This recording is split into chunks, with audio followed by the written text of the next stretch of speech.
Hello everyone, welcome to the channel Tutor Box. In today's class, I am going to discuss about drug safety in pregnancy and lactation. So this is another lecture of pharmacovigilance unit 5, and in earlier class I already discussed about the drug safety in geriatric patient. As you all know that in each and every lecture, at the end of lecture we have a 5 MCQ. Solve these 5 MCQ as well as check the description box for the notes of the lecture. So आइए देखिए यहाँ पर आगे बढ़ते हैं. सबसे पहले हमें देखना होगा कि प्रेगनेंसी के अंदर कौन कौन से फिजियोलॉजिकल चेंजेस होते हैं. So the first consideration pharmacokinetic consideration, second one is disease state consideration. Clear. So one by one हम अलग अलग सभी को कंसीडर करते जाएंगे. This is the pregnant women. यहाँ पर आप देखिए चेंज इन प्लाज्मा प्रोटीन्स. सो यहाँ पर देखते हैं हम, ये नॉन प्रेग्नेंट वुमेन है, फिर first trimester, second trimester and then third trimester. This dark colour green line is showing plasma volume, then light green color is showing alpha 1 glycoprotein, and then this very light green color is showing albumin. Clear. तो first trimester में देखिए ये सब 0-0 है. उसके बाद plasma volume काफी बढ़ता गया है 50% तक. थर्ड ट्राइमेस्टर में बढ़ गया है. सेकेंड ट्राइमेस्टर में ऑलमोस्ट जो है ये 40% बढ़ गया है. अगर हम अल्फा 1 AGP की बात करें तो ये फर्स्ट ट्राइमेस्टर तक जो है 0% है. उसके बाद सेकेंड ट्राइमेस्टर में डिक्रीज हुआ है और एल्बुमिन भी हमारा डिक्रीज हुआ है सेकेंड और थर्ड ट्राइमेस्टर में. तो ये चेंजेस के बारे में आपको ध्यान रखना है. देन अगर हम लीवर एंजाइम की बात करें कि लीवर एंजाइम क्या क्या है, तो सारे ही लीवर एंजाइम में जो है चेंजेस आ रहे हैं. कुछ एंजाइम बढ़ रहे हैं और कुछ घट रहे हैं. क्लियर. तो यहाँ पर देखिए जो डिक्रीज होने वाले हैं वो साइटोक्रोम 2C9 और साइटोक्रोम 2B6 जो है कांस्टेंट रह रहा है, और उसके बाद साइटोक्रोम 2C9 और 1A2 जो है डिक्रीज हो रहे हैं थर्ड ट्राइमेस्टर में. देन अगर हम किडनी फंक्शन की बात करें तो चेंजेस क्या होते हैं किडनी फंक्शन में. दो चीजें हम देख रहे हैं, ग्लोमेरुलर फिल्ट्रेशन और ब्लड फ्लो. तो दोनों ही GFR भी इंक्रीज होता है और ब्लड फ्लो भी इंक्रीज होता है. तो यहाँ पर देखिए नॉन प्रेग्नेंट वुमेन की कंडीशन है, और उसके बाद first trimester, second trimester and third trimester, तो तीनों में ही ये जो है इंक्रीज हो रहा है 30 to 50%. देन अगर हम बॉडी कंपोजिशन की बात करें तो यहाँ पर तीन चीजें हम देखेंगे. टोटल बॉडी वेट देखा हमने, टोटल बॉडी फैट देखा और टोटल बॉडी वाटर देखा. तो यहाँ पर देखिए तीनों ही चीजें, total body weight, total fat mass and total body water, तीनों ही इंक्रीज हो रहा है फर्स्ट, सेकेंड और थर्ड ट्राइमेस्टर में. नाउ अब सबसे पहले हम जो है कार्डियोवास्कुलर सिस्टम की बात कर रहे हैं. कार्डियोवास्कुलर सिस्टम में प्रेगनेंसी की कंडीशन में क्या चेंज आएगा. देखिए हमारा हार्ट हो गया. अब यहाँ पर कार्डियक आउटपुट जो है वो इंक्रीज हो जाता है, पल्स वॉल्यूम भी इंक्रीज होता है, हार्ट रेट भी इंक्रीज होती है, बट सिस्टेमिक वास्कुलर रेजिस्टेंस जो है वो डिक्रीज होता है. आइए देखते हैं ऐसा होता क्यों है. तो देखिए क्या होता है बेसिकली, वेंट्रिकुलर वाल thickness, cardiac muscle contraction, cardiac complex, ये सभी भी इंक्रीज हो जाते हैं. अब बेसिकली प्रेग्नेंट कंडीशन है, उसमें हो क्या रहा है, हमें ब्लड फ्लो की ज्यादा जरूरत है, तो हार्ट से आउटफ्लो ज्यादा होगा. Increase in heart outflow reaches highest in the 28 to 32 week of the pregnancy. And subsequently, it attain stability and does not change significantly until birth.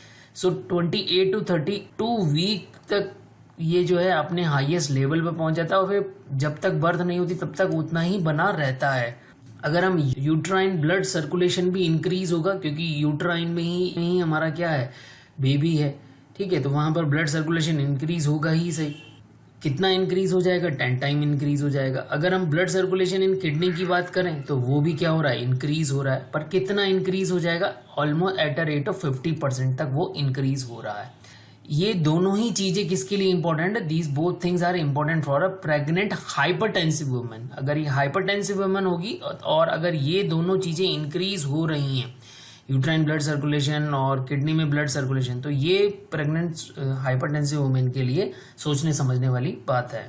Now total body water, blood volume and hydrostatic pressure in the capillary vessels, इन सब में क्या हो रहा है, these all things may goes up. ये तीनों ही चीजें क्या हो रही है, बढ़ रही है. बॉडी वाटर बढ़ रहा है, ब्लड वॉल्यूम बढ़ रहा है, और हाइड्रोस्टेटिक प्रेशर जो कि कैपिलरी वाल में है वो भी बढ़ रहा है. उससे हो क्या रहा है, उससे देखिए क्या हो रहा है, there is increase the distribution volume of hydrophilic substances.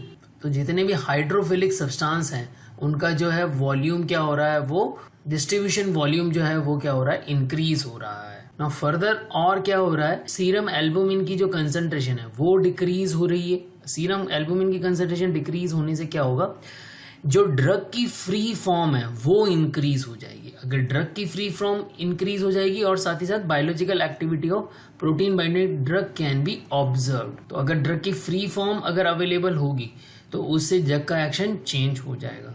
ना अगर हम रेस्पिरेटरी सिस्टम की बात करें तो रेस्पिरेटरी सिस्टम में देखिए क्या हो रहा है, पल्मोनरी वास्कुलर रेजिस्टेंस डिक्रीज हो रहा है, वेंटिलेशन रेट इंक्रीज हो रही है, लंग कैपेसिटी डिक्रीज हो रही है और रेस्पिरेटरी वॉल्यूम इंक्रीज हो रहा है।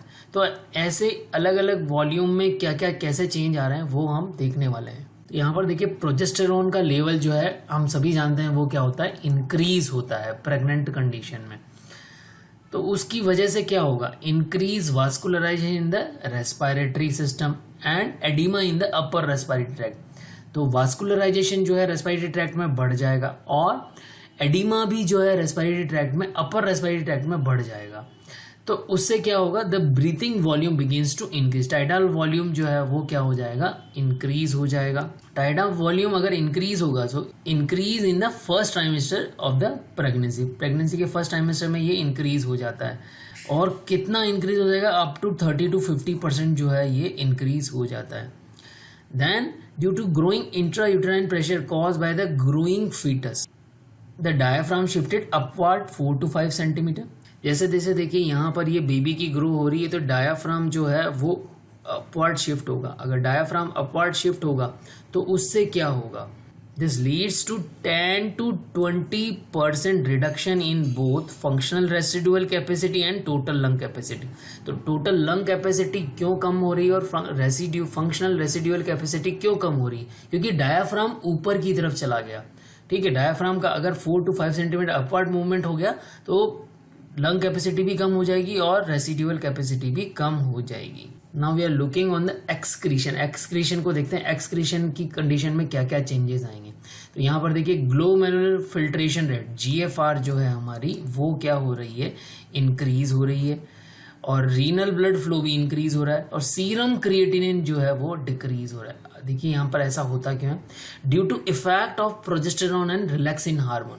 प्रोजेस्टेरॉन और रिलैक्सिन हार्मोन जो कि रिलीज होते हैं इन कंडीशंस में, तो उनकी वजह से क्या हो रहा है, on smooth muscle and urine collecting channel both expand. दोनों ही चीजें, स्मूथ मसल एक्सपांड होंगे, यूरिन कलेक्टिंग चैनल जो है वो भी क्या होंगे, एक्सपांड होंगे।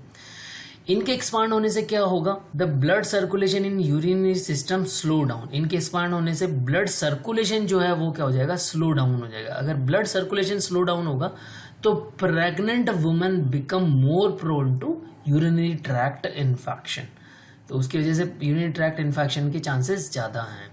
अब साथ ही साथ देखिए और क्या हो रहा है, 14th week of pregnancy renal flow and GFR दोनों ही इंक्रीज हो जाते हैं। 14 वीक ऑफ प्रेगनेंसी में क्या हो जाएगा, रीनल ब्लड फ्लो और GFR जो है दोनों ही इंक्रीज हो रहे हैं। उससे क्या हो रहा है, it will causes serum creatinine concentration down. तो सीरम क्रिएटिनिन कंसंट्रेशन जो है वो क्या हो गई, डाउन होगी, क्योंकि ब्लड फ्लो और GFR दोनों ही बढ़ गया। अगर GFR फिल्ट्रेशन रेट बढ़ गई तो फिल्ट्रेट ज़्यादा आएगा, तो उस फिल्ट्रेट में पहले जितना क्रिएटिन था, क्रिएटिन तो है उतना ही बट उसकी कंसंट्रेशन कम हो गई क्योंकि फ्लूइड ज़्यादा हो गया। Okay, hence the elimination rate of the drugs that excreted from the kidney can increase at a rate of 20 to 65% and cause half life of the drug decreases। तो elimination rate जो है वो 20 से 65% जो है वो क्या हो रही है, इंक्रीज हो रही है एंड हाफ लाइफ जो है ड्रग की वो क्या हो गई, डिक्रीज हो गई। ना प्रोस्टाग्लैंडिन जो कि बॉडी में भी सिंथेसाइज होते हैं, what they facilitate atrial natriuretic factor. Atrial natriuretic factor को जो फैसिलिटेट करते हैं, जो कि ब्लड प्रेशर को मेंटेन करने में काम आता है। एंड प्रोजेस्टेरॉन नाइट्रियूरेसिस, प्रोजेस्टेरॉन जो नाइट्रियूरेसिस करता है, सोडियम को जो बॉडी से निकालता है उसमें हेल्प करता है।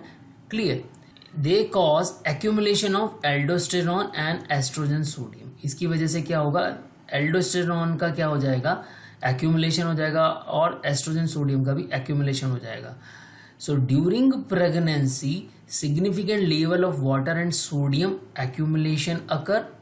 वाटर का लेवल और जो है सोडियम, दोनों का ही एक्यूमुलेशन होता है प्रेगनेंसी के अंदर। उसी वजह से क्या हो रहा है, the body water and plasma volume both goes up. And अगर बॉडी वाटर बढ़ेगा, प्लाज्मा वॉल्यूम बढ़ेगा, तो उससे क्या होगा, the maximum concentration C max of the hydrophobic drugs, वो क्या हो जाएगा, डिक्रीज हो जाएगा। हाइड्रोफोबिक ड्रग का जो सी मैक्स है वो क्या हो जाएगा, कम हो जाएगा। अब देखिए क्या हो रहा है, जो हमारा गैस्ट्रोइंटेस्टाइनल ट्रैक्ट है उसमें किस तरह से फिजियोलॉजिकल चेंज आ रहा है। गैस्ट्रिक एम्प्टी टाइम जो है वो डिक्रीज हो रहा है, स्मॉल बाउल ट्रांजिशन रेट जो है वो डिक्रीज हो रही है, कॉन्स्टिपेशन इंक्रीज हो रहा है, nausea increase and vomiting increase.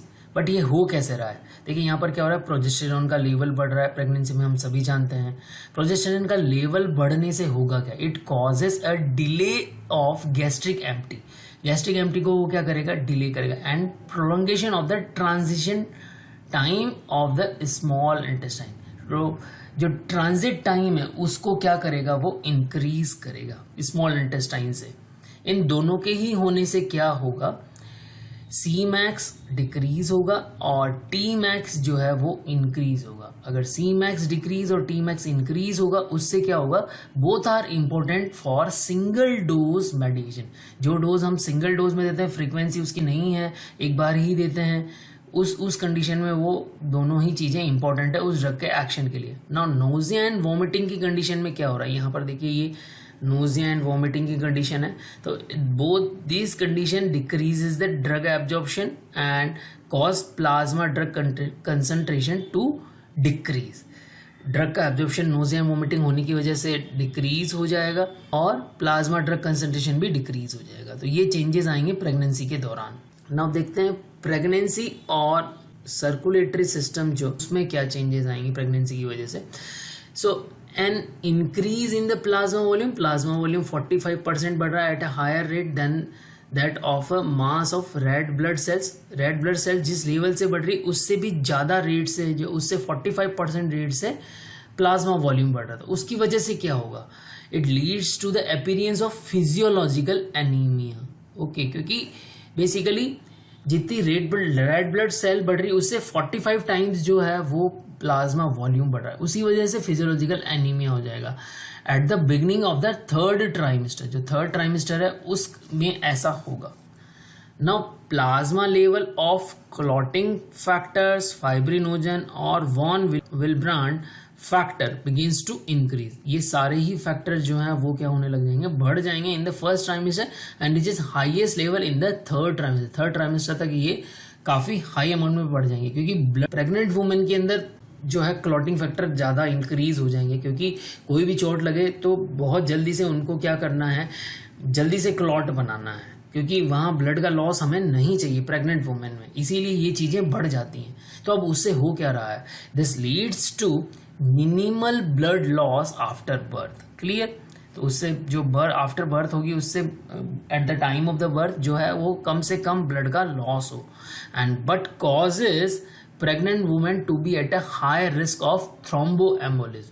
But अगर क्लॉटिंग फैक्टर बढ़ते हैं, तो हम सभी जानते हैं क्लॉटिंग फैक्टर अगर बढ़ते हैं तो उसकी वजह से क्या हो जाता है, there is a possibility of thromboembolism की कंडीशन जो है वो बढ़ने के चांसेस रहेंगे, क्योंकि ब्लड जो है तो थिकर हो जाएगा। Now looking on the drug absorption and pregnancy, अब हम फार्माकोकाइनेटिक के ड्रग एब्जॉर्प्शन, डिस्ट्रीब्यूशन, मेटाबॉलिज्म इन सभी को देखेंगे प्रेगनेंसी की कंडीशन में। तो उनमें क्या क्या चेंजेस है, अभी तक हमने ऑर्गन्स को देखा, अगर अलग अलग ऑर्गन्स में क्या क्या चेंजेस आ रहे हैं, अब हम ड्रग के एब्जॉर्प्शन, डिस्ट्रीब्यूशन, मेटाबॉलिज्म इन सभी को देखेंगे।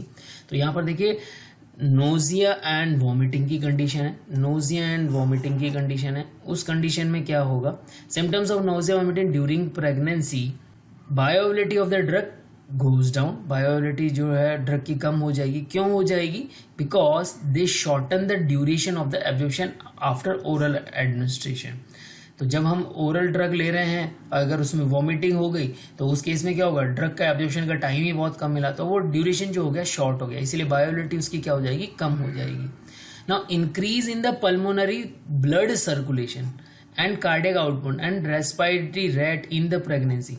तो प्रेगनेंसी के अंदर क्या हो रहा है, पल्मोनरी ब्लड सर्कुलेशन बढ़ रहा है, कार्डिक आउटपुट बढ़ रहा है, रेस्पिरेटरी रेट भी बढ़ रही है. So it all lead to the alveolar absorption of the drug administered through inhalation can increase. तो एल्वियोलर एब्जॉर्प्शन जो किसी भी ड्रग का होगा, अगर हम इनहेलेशन रूट से दे रहे हैं तो उसमें जो है वो एब्जॉर्प्शन इंक्रीज हो जाएगा. Now looking on the distribution of the drug and the pregnancy condition. तो थर्ड ट्राइमेस्टर में क्या होगा, इन the third trimester plasma volume increase and the distribution of many drugs particularly water soluble drug increases. जो water soluble drug है वो increase होगा क्योंकि plasma volume बढ़ रहा है. plasma में होता क्या है, basically water होता है, तो water soluble जो है उनका distribution बढ़ जाएगा, बहुत easy है. And plasma concentration decrease, plasma में कंसंट्रेशन जो है वो ड्रग की डिक्रीज होगी क्योंकि प्लाज्मा का वॉल्यूम बढ़ गया ना. अगर वॉल्यूम बढ़ गया और ड्रग तो उतनी ही है तो उसमें ड्रग का कंसंट्रेशन डाउन हो जाएगा. इससे ड्रग के एक्शन पर इफेक्ट आएगा. क्लियर, अगर ड्रग का कंसंट्रेशन कम हो गया क्योंकि प्लाज्मा वॉल्यूम बढ़ गया तो ड्रग के एक्शन जो है हम जितनी डोज दे रहे हैं उस पर इफेक्ट आएगा, मतलब वो डोज हमारी इफेक्टिव नहीं हो पाएगी. Now looking on the second point, protein binding of the drug and the pregnancy. अब इस कंडीशन में in the third trimester again plasma volume increase and plasma albumin concentration goes down. Plasma albumin की concentration क्या होगी, down हो जाएगी.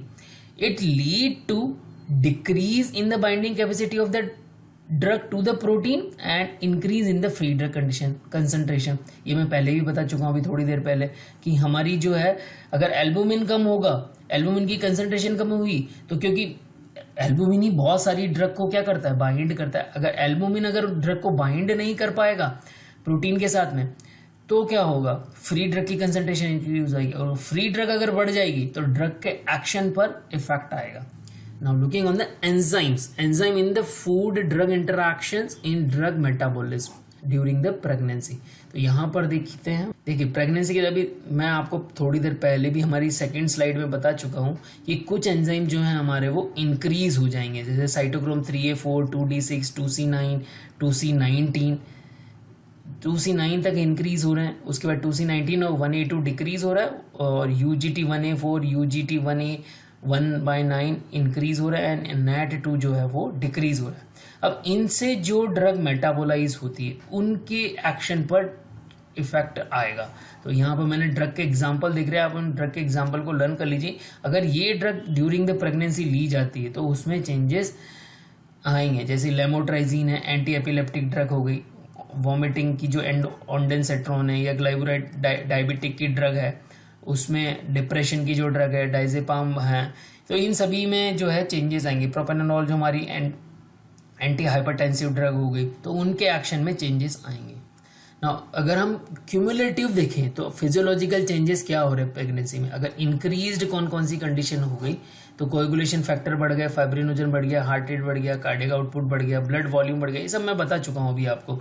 GFR बढ़ गया, प्रोटीन, यूरिया, RBC मास और WBC काउंट बढ़ गया. बट डिक्रीज क्या हो रहा है, क्या डिक्रीज हो रहा है, एल्बुमिन डिक्रीज हो रहा है, एंटीथ्रोमिन थर्ड की एक्टिविटी डिक्रीज हो रही है, सिस्टेमिक वास्कुलर रेजिस्टेंस डिक्रीज हो रहा है, haematocrit going down, haemoglobin going down, blood urea nitrogen और क्रिएटिन दोनों डाउन हो रहे हैं, यूरिट्रल मोटिलिटी डिक्रीज हो रही है, गट मोटिलिटी भी डिक्रीज हो रही है, तभी तो कॉन्स्टिपेशन हो रहा है.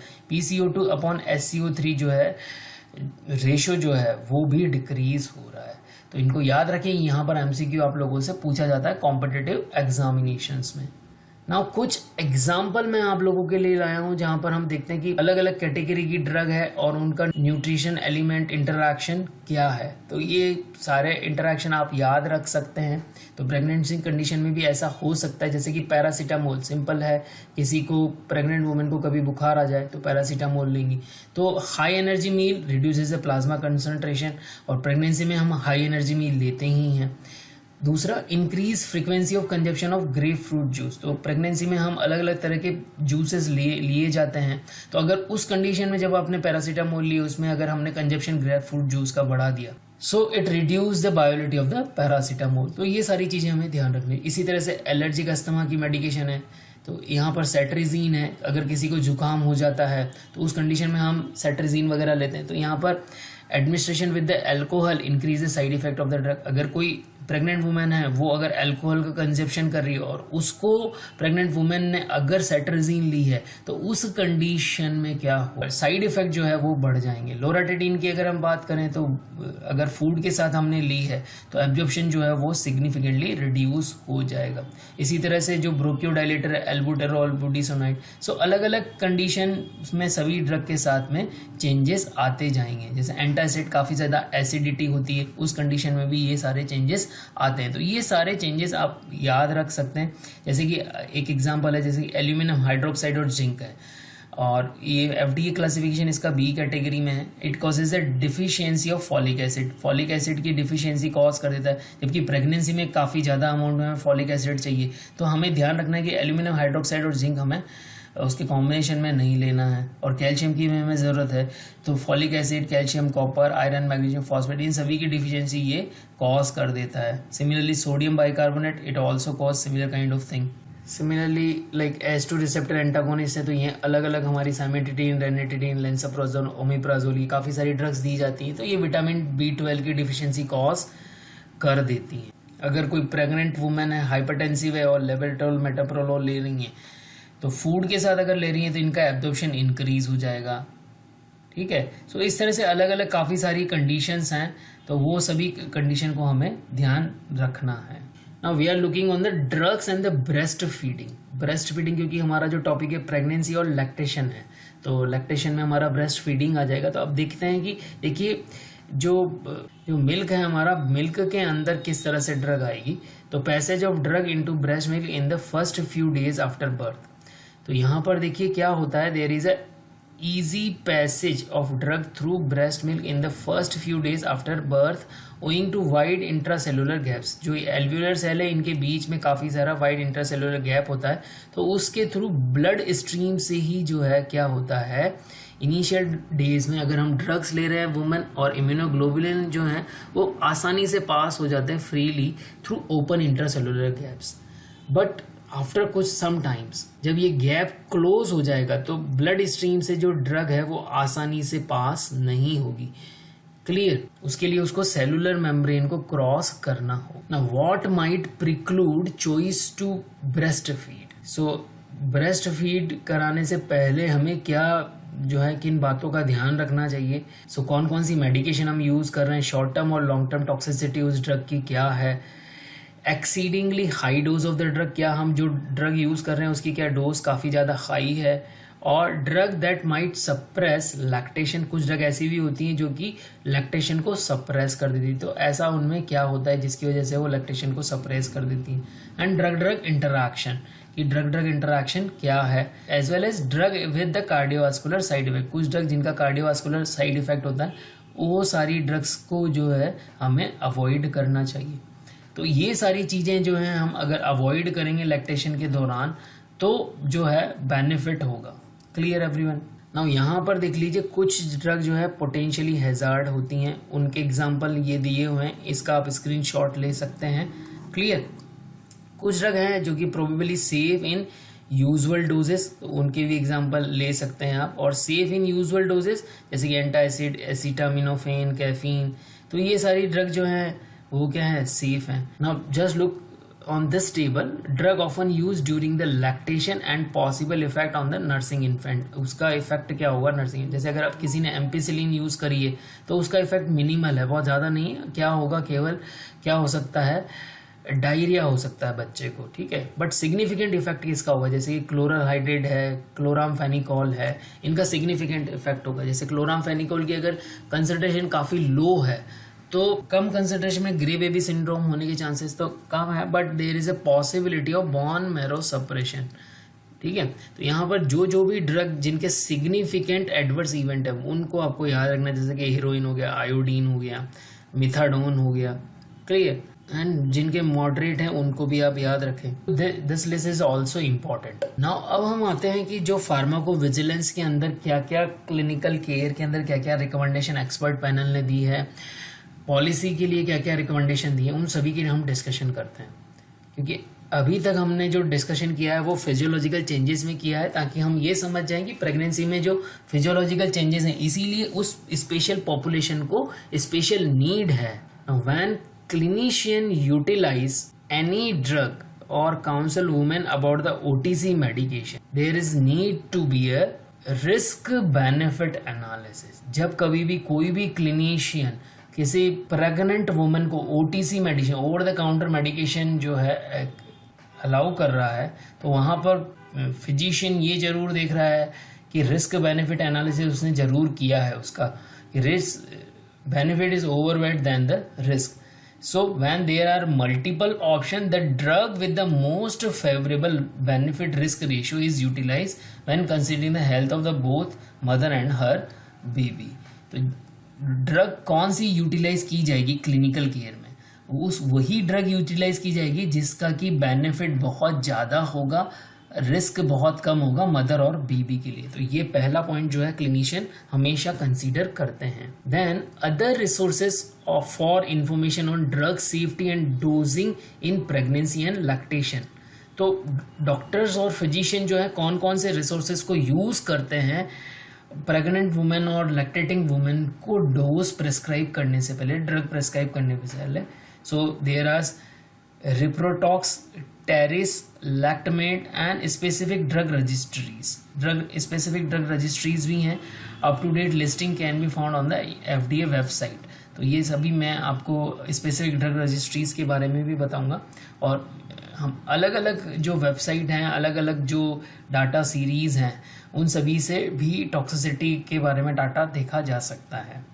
देन इस patient specific educational material for select commonly used medication are available on the CDC website. तो इस तरह का सारा मटेरियल कहाँ अवेलेबल है, CDC वेबसाइट पे अवेलेबल है. साथ ही साथ treating for 2 and using mother to baby fact sheet ये भी अवेलेबल है. और ये अवेलेबल कौन कराता है, both the thing are available और provided by organisation of teratology information specialist. जो टेरेटोलॉजी के स्पेशलिस्ट हैं वो जो है उनका जो ऑर्गेनाइजेशन है वो प्रोवाइड कराता है.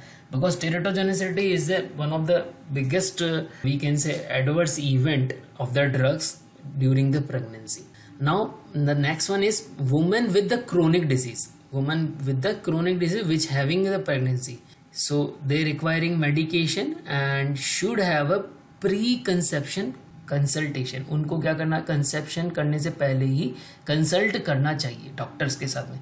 तो यहाँ पर आप देख ही सकते हैं कि डॉक्टर के साथ में अगर किसी वुमेन को जो प्रेगनेंसी से पहले अगर उनको क्रोनिक डिजीज है तो वो डॉक्टर से पहले कंसल्ट कर रही हैं. Clear. So that would allow a thorough discussion of the impact of their disease on the pregnancy. तो ये पहले से ही उनको बता दी जाएंगी कि अगर किसी को किडनी की प्रॉब्लम है, अगर किसी को हाई ब्लड प्रेशर की प्रॉब्लम है, किसी को डायबिटीज़ की प्रॉब्लम है, किसी को थायराइड की प्रॉब्लम है, तो इन सभी केस में क्या डॉक्टर उनको कंसल्ट करके बता देगा कि प्रेगनेंसी के दौरान फर्दर क्या क्या कॉम्प्लिकेशंस आ सकती हैं.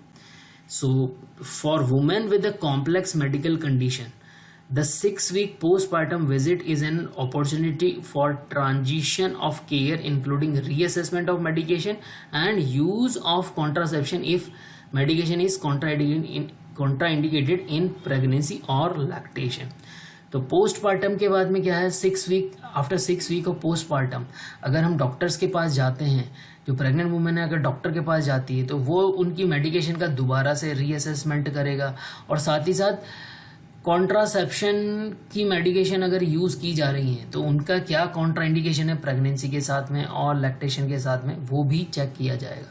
Then expert panel suggested research gap, जो अभी रिसर्च की जा रही है, क्यों इतने ज़्यादा प्रेग्नेंट वुमेन और लैक्टेटिंग वुमेन के लिए जो ड्रग्स हैं वो इतना जो है एडवर्स इवेंट कॉज करती हैं, क्योंकि जो क्लिनिकल ट्रायल होती है उनमें इसको ध्यान नहीं रखा जाता. तो वो कौन कौन से रिसर्च गैप है उन्हीं को हम बता रहे हैं. तो यहाँ पर देखिए, pharmacokinetic of the most drug use during pregnancy remain a major knowledge gap.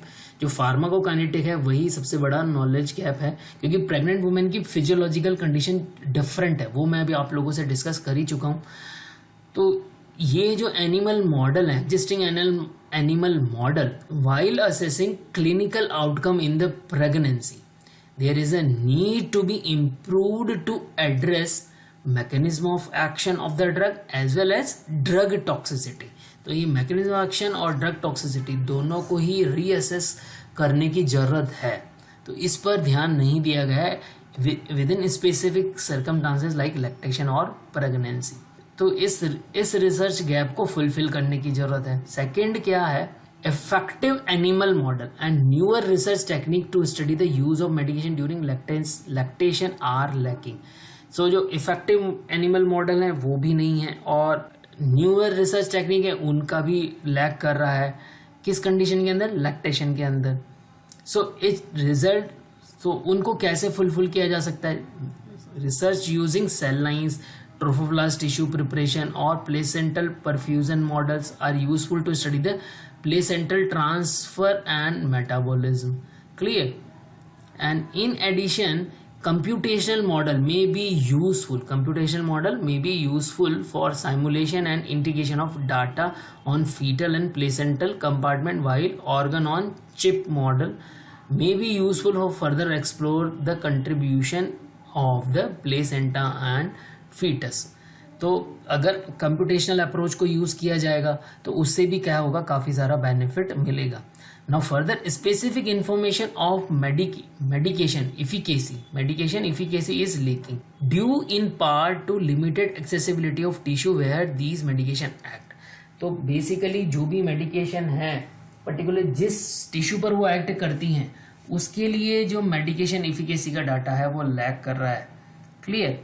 So there is a need of a functional imaging methods are non-invasive tool that can be provide functional and metabolic information in tissue in which medication act। जिस tissue पर drug act कर रही उसके लिए functional imaging का जो non invasive tool है वो काफ़ी हेल्प कर सकता है मेडिकेशन इफिकेसी को चेक करने में। तो ये सारे रिसर्च गैप जो है हमें फुलफिल करने फर्दर रिसर्च में।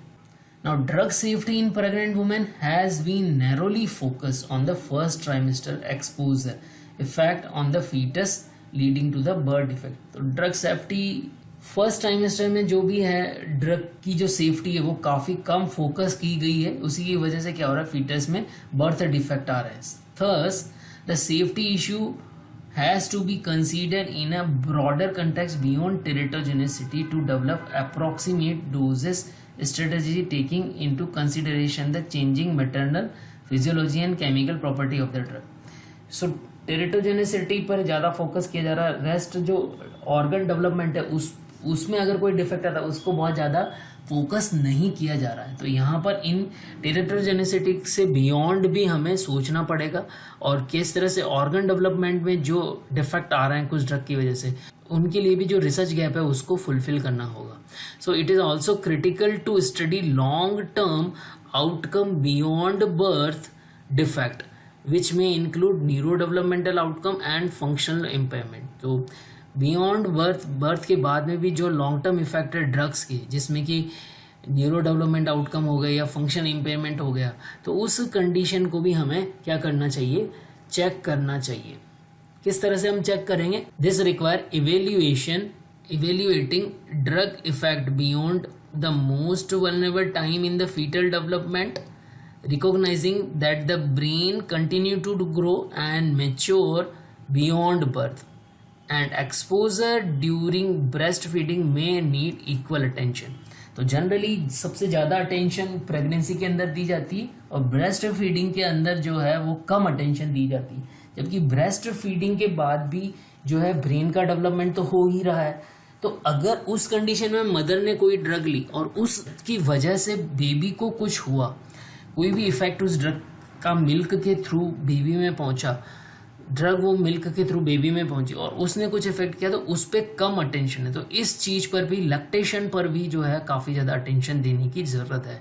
Then expert panel policy related consideration. अब एक्सपर्ट पैनल जो है अपनी पॉलिसीज़ में क्या क्या चेंजेस कर रहा है और क्या वो कंसीडरेशन दे रहा है उसके बारे में हम डिस्कस करते हैं।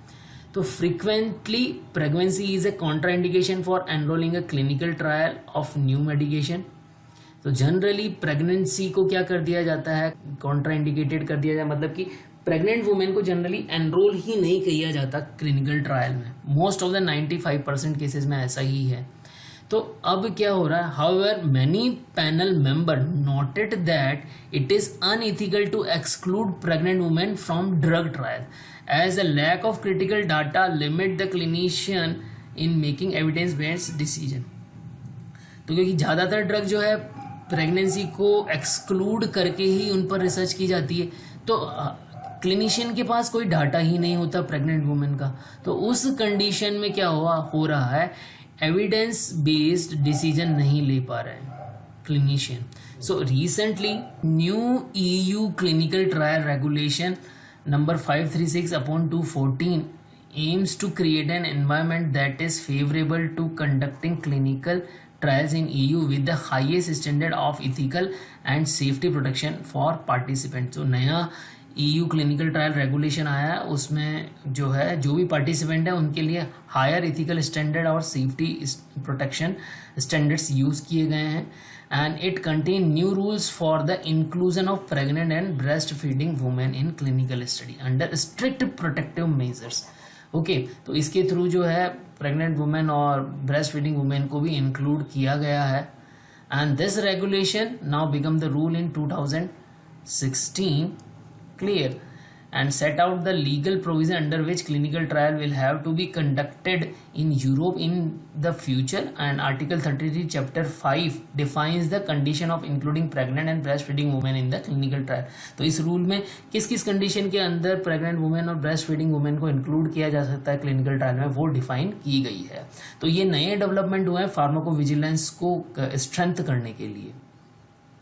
Now recommendation of comprehensive pharmacovigilance system, तो यहाँ पर क्या हुआ, there is the finding of EUROmediCAT. Okay, so EUROmediCAT जो डिवीजन है, मीन्स यहाँ पर इन्होंने जो है अपने रिकमेंडेशन दिए हैं, and the recommendation inform current regulatory practice pharmacovigilance research health policy and practice in order to improve future pharmacovigilance. Future में जो फार्माकोविजिलेंस है उसको इम्प्रूव करना है, and inform future drug safety measures as well as raise the level of reproductive pharmacovigilance to meet the woman expectation. तो ये सभी जो है यूरोमेडिकेट के जो कंक्लूजन्स हैं और रिमार्क्स हैं कि क्या रिकमेंडेशन है वो हैं। Now safety of medication administered during the pregnancy is a major concern for clinician and patient. Utilizing the robust surveillance system created for vaccine, which is continuously improving, provide an excellent model and starting point of the drug as well. Generally जो vaccine के लिए जो critical surveillance का system use किया जाता है, वैसा system drugs के लिए आज तक यूज नहीं किया गया है। तो उसी तरह का सर्विलांस सिस्टम जो है ड्रग्स के लिए भी यूज करने की ये जो एक्सपर्ट पैनल है वो सलाह दे रहा है। तो देखिए यहाँ पर जो अवेलेबल सेफ्टी मॉनिटरिंग सिस्टम है वैक्सीन के लिए वो क्या है, सिमिलर काइंड ऑफ थिंग जो है वैसा सजेस्ट किया जा रहा है कि वैसा ड्रग्स के लिए भी किया जाए। तो जैसे कि vaccine adverse event reporting system है, post licence rapid immunisation safety monitoring system है, प्रिज्म है, VSD है, CISA प्रोजेक्ट है, military vaccine agency and VA adverse event reporting systems, pregnancy exposure registries and food and drug administration adverse event reporting system, FDA sentinel programmes and vaccine medication in pregnancy and surveillance. तो इस तरह के जो सारे programme vaccines को लेकर चल रहे हैं, सिमिलर काइंड ऑफ प्रोग्राम जो है कमिटी सजेस्ट कर रही है कि ये अलग अलग ड्रग्स के लिए भी इस तरह के प्रोग्राम चलाए जाए ताकि ड्रग्स का जो विजिलेंस सिस्टम है particularly pregnant and lactating condition में इम्प्रूव हो सके। Now further there is a need of pregnancy registry. देखिए यहाँ पर मैंने आप लोगों को बताया कि प्रेगनेंसी रजिस्ट्री की जरूरत है। Why we require pregnancy registry, तो सबसे पहले हमें प्रेगनेंसी रजिस्ट्री के बारे में समझना पड़ेगा कि प्रेगनेंसी रजिस्ट्री क्या है। देखिए, a pregnancy exposure registry is a study that collect health information from women who take prescription medicine और vaccine when they are pregnant. तो ये क्या है, बेसिकली प्रेगनेंसी रजिस्ट्री में क्या किया जाता है, जो प्रेग्नेंट वुमेन होती है उनसे डाटा कलेक्ट किया जाता है जब वो प्रेग्नेंट थी और उन्होंने जो मेडिकेशंस ली और जो वैक्सीन लिए उस टाइम का उनसे डाटा कलेक्ट किया जाता है। So information is also collected on the newborn baby, उससे भी जो है न्यूबॉर्न बेबी की इन्फॉर्मेशन भी ली जाती है। This information is compared with the women who have not taken medication during pregnancy. तो उससे कंपेयर किया जाता है उस वुमेन से जिन्होंने प्रेगनेंसी के दौरान कोई और दूसरी ड्रग नहीं ली। इससे क्या होगा, enrolling in the pregnancy exposure registry can help improve safety information for medicine use during the pregnancy as well as it can be use to update the drug labeling. तो इस प्रेगनेंसी रजिस्ट्री से क्या होगा, दो चीज़ें हमें मिल जाएंगी। एक तो ड्रग की लेबलिंग पे इफेक्ट आएगा, हम ड्रग को अच्छे से लेबल कर पाएंगे, उसमें इंडिकेशन दे पाएंगे कि किसके लिए यूज़ करना चाहिए और किसके लिए नहीं यूज़ करना चाहिए। और safety information during the pregnancy जो है उसका भी डाटा हमें मिल जाएगा। नाउ प्रेगनेंसी रजिस्ट्री है क्या, basically registry depend on the voluntary participation of the women who have been exposed to a specific drug or a biological product during the pregnancy and unexposed women who enroll into the comparator। तो यहाँ पर अनएनरोल्ड women जो है वो क्या हो गई, comparator हो गई, और जो वुमेन एनरोल हुई उससे क्या हो जाएगा, कंपैरिजन हो जाएगा।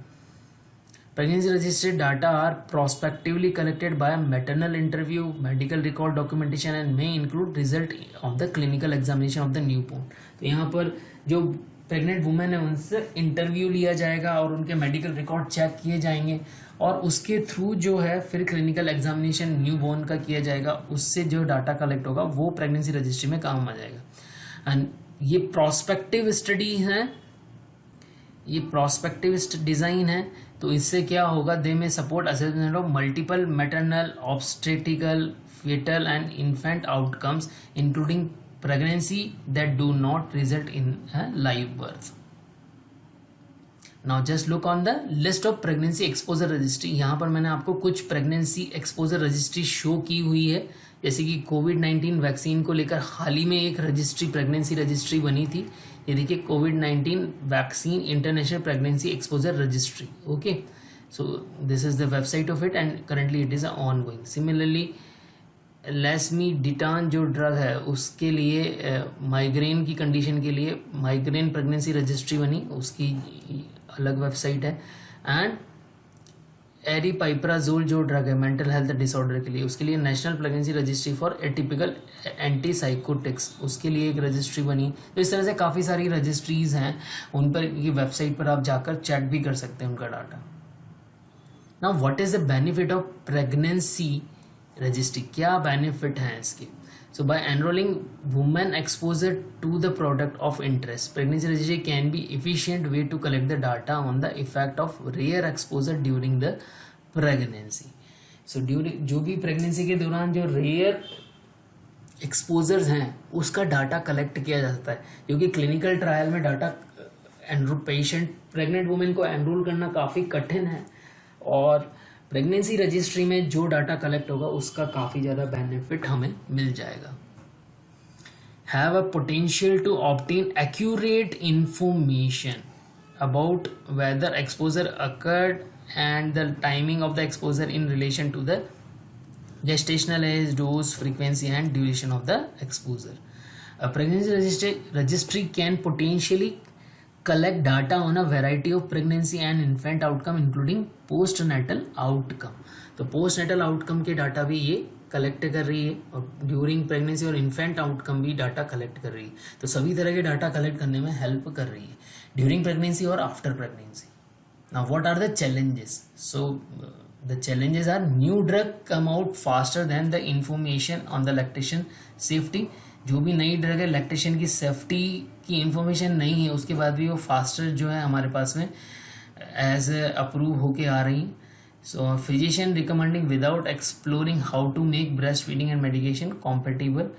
सो फिजिशियन जो है ड्रग्स को रिकमेंड कर रहे हैं ड्यूरिंग द ब्रेस्ट फीडिंग के दौरान, जबकि उनका बहुत ज़्यादा एक्सप्लोर उन्होंने नहीं किया है। That is another challenge. Further many study है only small sample of breast feeding mothers. तो काफ़ी सारी स्टडी का जो डाटा है उसमें बहुत कम नंबर के जो है सैंपल साइज पर उनका डाटा है। That is another challenge.